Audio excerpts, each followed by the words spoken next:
এইটো চৰকাৰৰ আপত্তি বুলি নহয়, এইটো ৰেগুলাৰাইজেশ্যন কৰাৰ নিৰ্দিষ্ট দেশৰ বিধি আছে, নিয়ম আছে।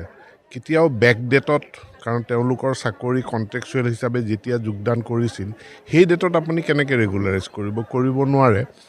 আজিৰ ডেটত তেওঁলোকক যেতিয়া ৰেগুলাৰাইজ কৰা হ'ব, তাৰ ইফেক্ট যিখিনি বেনিফিট সেইখিনি আজিৰ তাৰিখৰ পৰা কাউণ্ট হ'ব। চাওক, বেলেগ ৰাজ্যত ক'ৰবাত ডকাইতি হৈছে কাৰণে আমি ডকাইতি কৰিম নেকি? বেলেগ ৰাজ্যত অন্যান্য কিবা অপৰাধমূলক ঘটনা হৈছে সেইকাৰণে আমি কৰিম নেকি? আমি অসমখন এখন আদৰ্শ, ভাৰতবৰ্ষৰ 5খন শ্ৰেষ্ঠ ৰাজ্যৰ ভিতৰত এখন ৰাজ্য হিচাপে গঢ়ি তুলিবৰ কাৰণে চেষ্টা কৰিছোঁ।